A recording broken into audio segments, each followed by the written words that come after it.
So hey everyone, welcome back to our channel that is in blogs. तो आज की इस वीडियो में हम बताएंगे आपको एक नया अपडेट आ चुका है DHSU का। पहले आपको एक बॉयज़ हॉस्टल के लिंक ओपन हो चुके थे, आज गर्ल्स हॉस्टल के लिंक ओपन हो चुके हैं। तो हम इस वीडियो में बात करेंगे कैसे क्या फॉर्म फिलअप करना है, कैसे क्या हॉस्टल अलॉटमेंट होगा और कितनी कितनी क्या सीट्स आपकी वैकेंट है PG हॉस्टल में। तो स्टार्ट करते हैं अपने फॉर्म फिलअप से बिना कोई टाइम का वेस्ट किए हुए। तो आपको दिख रहा होगा, मैं आपको एक चीज़ बता दूं, अभी मैंने थोड़े दिन पहले ही 2-4 दिन पहले ही मैंने व्हाट्सएप चैनल बनाया है जिस पे मैं हर एक अपडेट की इन्फॉर्मेशन तुरंत डाल देता हूं जैसे भी अपडेट आता है। जैसे कि मैं तुरंत वीडियो नहीं बना पाता हूं या कोई बिजी रहता हूं किसी शेड्यूल में, तो आप उस चैनल से जुड़ जाइए जैसे कि आप पे तुरंत वो अपडेट पहुँच जाए। तो हम शुरुआत करते हैं कैसे क्या फॉर्म फिलअप करना है और फिर हम बात करेंगे वीडियो के आखिरी में क्या अलॉटमेंट प्रोसेस और क्या क्या चीज़ें देखी जाती हैं हॉस्टल अलॉटमेंट प्रोसेस में। तो चलिए शुरुआत करते हैं फॉर्म से। जैसा कि आपको स्क्रीन पे दिख रहा होगा, ये मैंने फ़ोटो डाल दी थी जितनी आपकी सीट्स वैकेंट है। ऑफिशियल है जो भी आता है ये डाटा, जो भी मैं जहाँ से भी कलेक्ट करता हूँ ये सब ऑफिशियल है, ये कोई भी मेरी तरफ से नहीं है डाटा। तो ये आपका गूगल फॉर्म का मैंने लिंक डाल रखा है। जैसे आप इस पर क्लिक करेंगे तो आपके सामने एक ऐसा न्यू डेस्कटॉप का पेज खुल के आ जाएगा। साफ साफ दिख रहा होगा आपको, रानी लक्ष्मीबाई कन्या hostel application form for the PG first semester student session 2025-2026। तो चलिए हम देखते हैं कैसे फॉर्म फिलअप करना है। सबसे पहले आपको अपनी ईमेल डाल देनी है, जो भी आप ईमेल से आपका फॉर्म फिलअप कर रहे हैं आपको उस पर टिक करना है। फिर आपको आपका नाम भरना है। फिर उसके बाद आपको अपनी जो पासपोर्ट साइज़ की फ़ोटो है वो अपलोड करनी है। उसके बाद आपकी date of birth as per Aadhaar card, फिर आपकी ईमेल आईडी। तो ईमेल आईडी मैं आपको बता दूं, ईमेल आईडी आप वो फिल करिएगा जो आपकी एक्टिव हो, जिस पे आपके अपडेट्स आते हों। तो क्योंकि जो भी आपके अलॉटमेंट का जो फर्दर अपडेट आएगा तो आपकी उसी ईमेल पे आते हैं, तो आप ध्यान से आपकी ईमेल जो एक्टिव हो उसको फिल कीजिएगा। फिर उसके बाद आता है आपका एड्रेस, जो भी आप जहाँ से भी आप बिलोंग करते हैं आपका फुल एड्रेस। फिर आपकी डेट ऑफ काउंसलिंग, तो आपकी फ़र्स्ट काउंसलिंग 15 जून 2025 को हुई थी।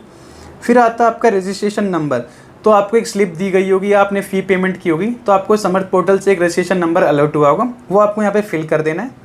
फिर आपका फ़ोन नंबर पर्सनल या फिर आपका आता है फ़ोन नंबर पेरेंट्स का।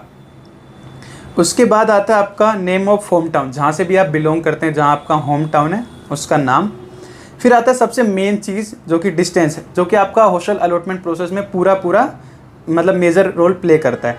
Distance from home town current place of resident to Sagar in kilometres as per Google map. तो आप गूगल मैप में सागर स्टेशन डालेंगे या सागर DHSU डालेंगे और जहाँ से आपका होम टाउन है वो डालेंगे। जो भी आपका डिस्टेंस दिखा रहा है वो आप डिस्टेंस यहाँ डाल देंगे, क्योंकि जितना ज़्यादा आपका डिस्टेंस होगा उतना ज़्यादा ही आपके चांसेस रहते हैं हॉस्टल अलॉटमेंट के। वो हम सब वीडियो के आखिरी में बात करेंगे क्या क्या चीज़ देखी जाती है। फिर आता है आपका name of the state as per Aadhaar card, तो आप अपने स्टेट का नाम डाल देंगे। फिर आपका कोर्स, जो भी आप PG फर्स्ट सेमेस्टर से कर रहे हैं तो आपके बहुत ज़्यादा यहाँ पे कोर्स है, जो भी आपका कोर्स हो वो आप यहाँ सेलेक्ट करके डाल सकते हैं।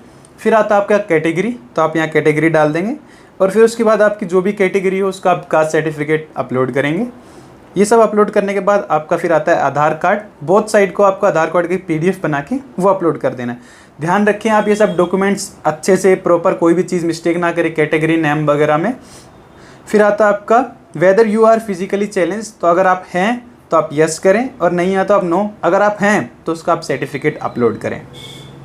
फिर उसके बाद आता है आपका मार्क्स ऑब्टेन इन एंट्रेंस एग्जामिनेशन, तो आपका जो CUT स्कोर आया था वो आपको यहाँ पे मार्क्स लिखने हैं। तो आप कंफ्यूज ना हो कि आपको कौन सा एग्जामिनेशन के मार्क्स लिखने हैं। फिर उसके बाद आपको अपना रिजल्ट का जो आपका स्कोर कार्ड है वो आपको अपलोड करना है। उसके बाद आपको फ़ी रिसिप्ट की जो फाइल आपके पास SS हो या आपके पास उसकी डॉक्यूमेंट में हो वो आप अपलोड कर देंगे। फिर उसके बाद आपका आता है percentage of marks in graduation, जो भी आपने UG में जो भी आपका कोर्स था उसकी आपकी जो भी परसेंटेज बन रही है ओवरऑल आप वो मेंशन कर देंगे। अगर आपके पास 5th या 6th सेमेस्टर का अभी सर्टिफिकेट नहीं है तो आप 5th तक की जो आपकी परसेंटेज है वो आप अपलोड कर सकते हैं। फिर उसका आपको सर्टिफिकेट अपलोड करना है। फिर हाँ, जो कि दूसरी चीज़ देखी जाती है आपके रिजर्वेशन आते हैं। अगर आपके पास कोई भी रिजर्वेशन है जैसे कि NCC, NSS, PWD, defence services, ex serviceman, Kashmiri migrant या फॉरेन स्टूडेंट या स्पोर्ट्स सर्टिफिकेट, तो इनका भी कुछ रिजर्वेशन होता है जो कि आपको हॉस्टल मिलने में काफ़ी सहायता करता है। तो अगर आप पे है तो आप उसको ज़रूर मेंशन करें और उसका आप एक सर्टिफिकेट यहाँ पे अपलोड करें। फिर उसके बाद आता है आपका आखिरी में लास्ट वन कि have you ever been punished for disciplinary offence at school और कॉलेज यूनिवर्सिटी। तो अगर आप हैं तो आप यस कर दें और नहीं है तो आप ना करें और आप फॉर्म ऐसे सबमिट कर दीजिए। ये तो हो गया आपका फॉर्म फिलअप का कि कैसे आपको फॉर्म फिल करना है। अब हम बात करते हैं कितनी सीट्स वैकेंट है। तो सबसे पहले मैं आपको बता दूं केवल और केवल 70 सीट्स आपकी वैकेंट है। ये मैंने मेरे व्हाट्सएप चैनल पे भी उसका डाल रखा है, जो कि यूनिवर्सिटी द्वारा डाटा निकाला गया है कि आपकी 70 सीट खाली हैं पीजी हॉस्टल में। तो आप खुद देख लीजिए कितना ज़्यादा कंपटीशन है, 70 सीट है।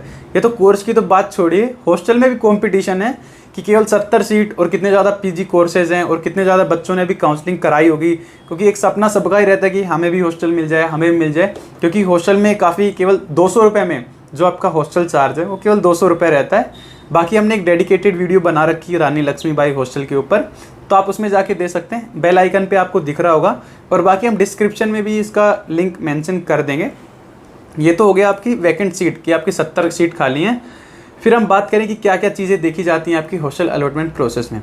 तो आपका देखा जाता है तो CUT स्कोर कार्ड, जो कि आपको फॉर्म में आपसे पूछा गया है।